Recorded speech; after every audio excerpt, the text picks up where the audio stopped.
Tell me about your huge news that was just announced. You're opening for Harry on his tour.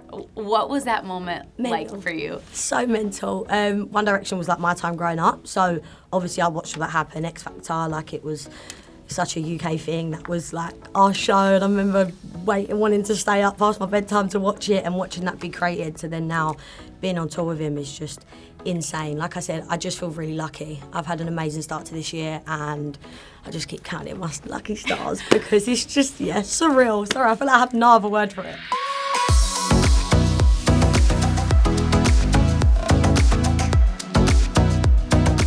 What's up, friends? It's your girl, Emily Curl, back here at our iHeartRadio studio in New York City, and we are so excited because today we're joined by singer and songwriter Skye Newman is here. Can we show some love for Skye in our studio? Hello, thank you for having me. Your first time at iHeartRadio. Yeah. This is a big deal. Welcome. We are so happy to have you. How are you feeling? You're in New York. Very excited. I love the city. It's my third time here. Again, the cold's a no, but the city I love, so I will be back. I feel like you kind of match the city's energy. Like, does this feel like a homecoming for you? It works perfectly for me. Even the fact that like my timing at home is just perfect for here. I'm a night owl, so I'm like, I get here and I'm like, yes. You're ready to go. It's perfect, yeah. Well, we love that you're kicking off the day with us. We've truly been so excited to have you, so thank you so much. I cannot get over the last year that you had, so I want to kick this off. I want you to tell me about this time last year. If you can just go back in your mind, what was happening in your life? Paint the scene of what Skye's life looked like at this moment, 2025. I feel like I was still probably doing the same thing in the sense of like I just was at home with my girls, chilling, enjoying my life, writing music. It was very calm. At that point, I was kind of moaning as well, being like, I feel like I'm not doing enough. Like, I feel like I want to be doing more. And then everything kicked off, and I was like, yeah, definitely doing more now. I got what I asked for, which I'm very, very grateful. But yeah, it's just, it flips so fast. It's been very, very insane. It's very surreal. And not only are you doing more, okay, you've achieved 3 top 20 single debuts, massive festival crowds, massive following, nominated for 2 Brit Awards. Your upcoming tour sold out in minutes. I mean, not only are you doing more, like this is a huge, huge moment for you. Can you feel it? Like, have you felt a big shift, like not only in your personal life, but again with the fans, people seeing you? Like, what has that been like for your life? It's intense, but I'm an intense person, so I feel like it works for me. All the stuff that I have in me, like all the way that I'm built, just works for this job very well, which I'm very, very lucky for. It's been a lot, but I love just getting to meet people and see so many people understand my stories, and to know that they feel seen and heard by what I've written is just, it's undescribable. And like you said, the crowds that I've had at these festivals, it's just, the power that it gives you is just insane, and it's just mental. Knowing that I've touched so many people and knowing that my stories have at least done some good is just very settling to me. Let's talk a little bit about your story, because you've shared a few things so far, you know, and you know, obviously in the U.S., we don't necessarily understand like the UK London culture as well as someone who lives there. Yeah. So tell me a little bit about growing up in Southeast London. What do you think your American audience would be surprised to know about what that was like? I don't know if there's mass difference in the sense of like I grew up in council estates and I don't come from much. So I think everyone from around the world, I mean, in countries that we've got a lot more, which we're very lucky for, and you come from a lesser place, I think there will be things that everyone will understand. Yeah. I hope that people do feel that. Well, not hope, because it's very sad that people do have to feel the same way. It breaks my heart, but like I said, we can all feel seen and heard together. I don't know. I feel like that's quite hard to say because I don't really know what it's like over here. What was it like for you growing up? What did you listen to? Were you like, I listened to, I will say I was very much influenced by UK music. Yeah. My UK girls, Jessie J, Adele, Amy Winehouse, just raw. I feel like English people are very raw. Like growing up in a rough London, everyone can give it. That's what I feel like definitely comes out of that. Strong women. I feel like a lot of strong women have come out of the UK, and I'm quite proud to say, hopefully we'll be another one of them. Absolutely. But yeah, I loved Amy. I also loved Bob Marley. Yeah. He was a big person in my house. My dad was obsessed with him. Great man. Raw lyrics. My mum loved Eminem. So again, just anything real I feel like I loved, and that definitely comes from a lot of my siblings as well. I'm the youngest of 6, so I heard everything. But every bit of music was just passion. Yeah. You talk a lot about your collaborators and your close friends. Tell me about Skye's inner circle. What does that look like? Oh, that's amazing. I've got the best. I love my friends. They are literally my world. They do everything for me and I do anything for them. They've been through literally all my ups and downs for the most part of my life. They've stuck around and they're still standing strong now. They don't expect nothing from me, so I'm happy to always give it all, which I'm very lucky for. I've got an amazing family. Obviously, family matters, can be struggles sometimes, but it's my blood at the end of the day. And I will say that I've always had support around me growing up, and I definitely think that's been the biggest part on what's worked for me. And that's why this has all kind of happened so smoothly, because I've just had a great, solid foundation. Yeah. You need it. And obviously you've had this massive year, but you've been creating for a really long time. This isn't an overnight success. You've been working and honing in on your craft. When was like the earliest that you remember where you're like, okay, I'm starting to find a style that I feel like is me as an artist? Probably about 3 years ago. I was just working with all different producers and I met these two producers, Boo and Louis, who done a lot of my tracks with that are out. And I just got in the studio and we had a great connection, just talking, like they was just great guys. And then we just started writing music and it just clicked. I think you find certain people in this industry that you do just click with in every way, and it's not always necessarily even the way like the relationship goes. It's got to work in every aspect, music, relationship, everything, and it just did. And it was from there that I kind of just started creating more and more and more, and then I feel like I found my sound, and I then started to move on to other producers and see what else I can create, and I just picked up bits along the way, and it's great learning from people. I think this job is so much of just learning. Yeah, you just got to listen. Is there anything, the more, obviously, this, like I keep saying, this past year, is there anything that surprised you about, like, the artistry, working with producers, creating your own music that maybe you weren't expecting before? You can walk into a room sometimes and not everyone's so open to make music with you. Like, I feel like sometimes I get put in rooms and I don't really feel the warmth or, like, the want to really make something, or, like, there can be a clash. And I think when I walk into a room, I'm always very open to just kind of free reign to anyone that wants to jump in and do anything, because like I said, it's a learning experience. I'm still very young and there's still so much to go, so I'm just kind of, like I said, picking bits up and just watching, and that's what I found has worked best in finding my sound as well. You drop your first project and I mean the fans are just, they love it. Like, it's getting like, were you not, I don't want to say surprised, because you weren't surprised, you know it's good. Like, you drop the project, you get the feedback. What was that like for you to see in real time people responding and reacting? Incredible. Like, just surreal. I always say surreal because it doesn't quite feel real yet, and everyone says that has it set in, but I don't know if it ever will. Like I said, just having so many stories come at me and knowing that I've been able to put peace in people's minds from the things that have happened to them is just insane. I've just got so many just loving, incredible people that are my fans. I don't even like to say fans. I feel like just saying supporters. Like my friends, my people. I don't know, I just don't really like that word. They're just amazing. Like, I've felt so much love. Yeah. Like I said, that has been a huge part on why this has gone so well, because people have been so kind and warm to me.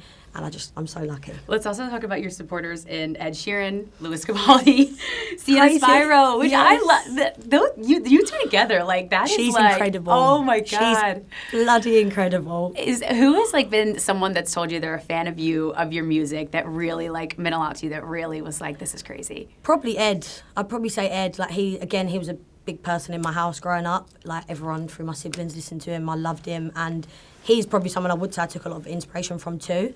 So to have that, like, conversation and him just be like, I love your music, and just pick bits out of my, like, lines and just want to know, and it's just, crazy. I feel like I always just feel blown away the fact that he's just even done that, and the words that he said about me is just... And growing up in London, I'm sure you were listening to One Direction, you knew of One Direction, you knew of Harry Styles. Yeah.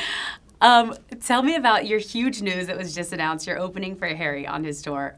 What was that moment like for you? So mental. One Direction was like my time growing up, so obviously I watched all that happen, X Factor, like it was such a UK thing. That was like our show, and I remember wanting to stay up past my bedtime to watch it, and watching that be created. So then now being on tour with him is just insane. Like I said, I just feel really lucky. I've had an amazing start to this year, and I just keep counting my lucky stars because it's just, surreal. Sorry, I feel like I have no other word for it. Who broke the news to you that you would be?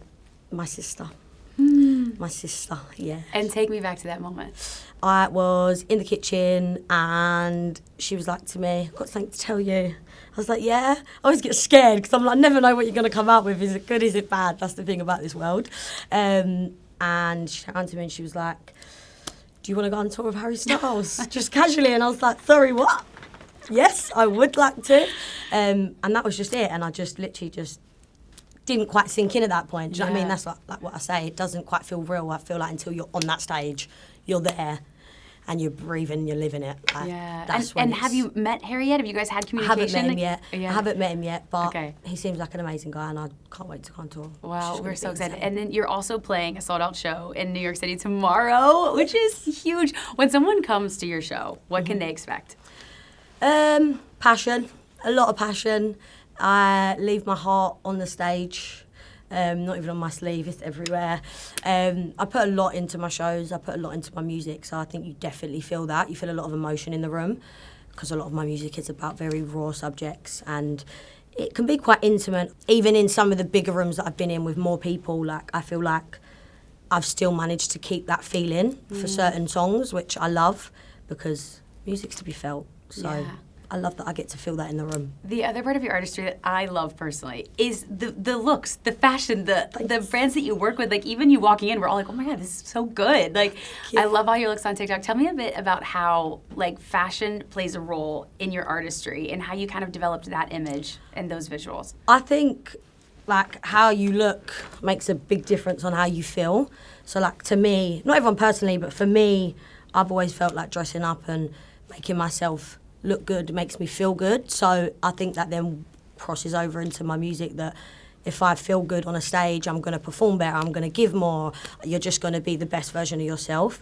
And I feel like take masculine and feminine, put it together, because I am a lot of that. I can be quite strong and people like to say it's masculine. I mean, I'd just say it's feminine. Exactly. I'm just strong feminine. But yeah, some people like to say that. So I feel like I probably crossed that over in my dressing as well.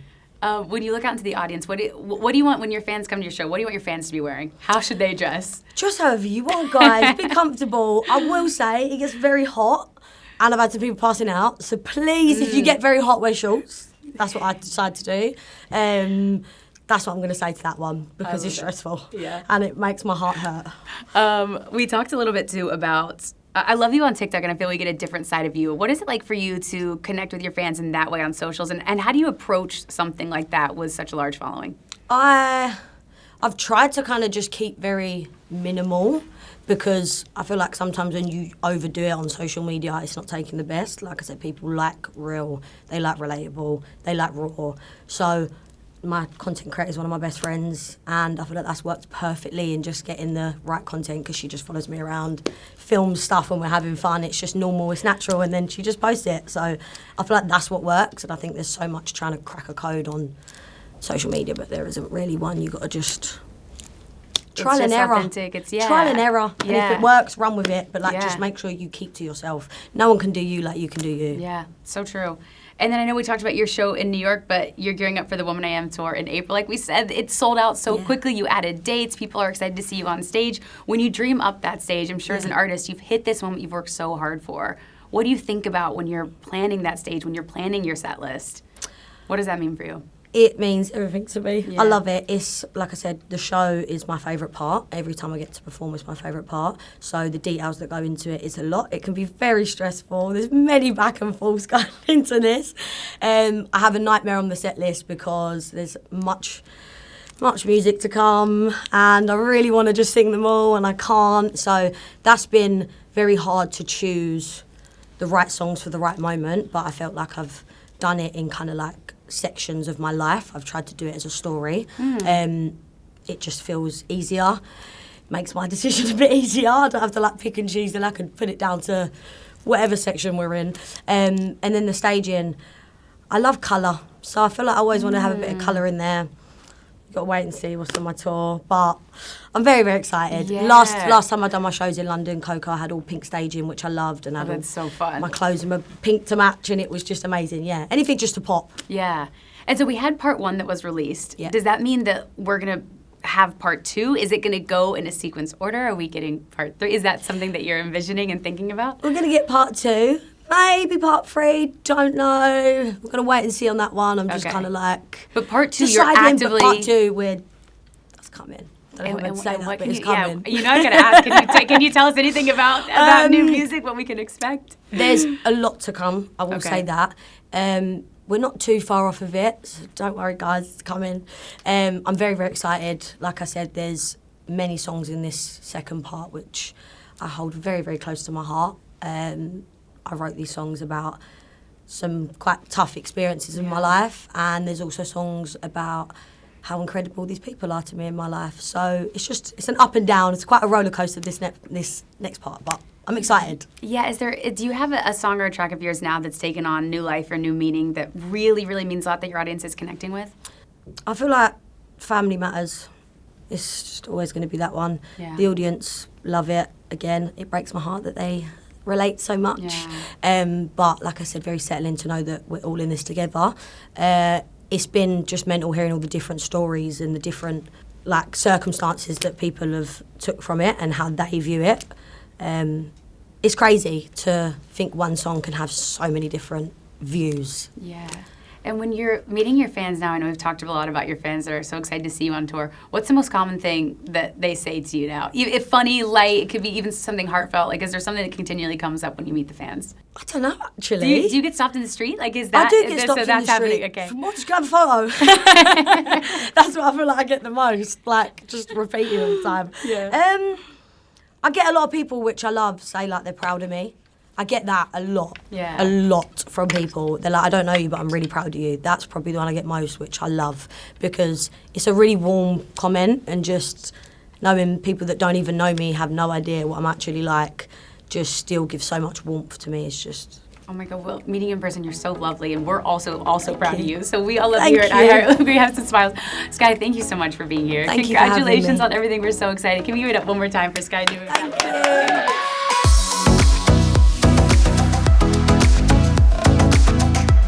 Thanks so much for watching. Did you like that video? You can check out more over here, and don't forget to subscribe to iHeart right here. And if you're already a longtime fan, make sure you ring the bell down below so you don't miss a single video. See you next time.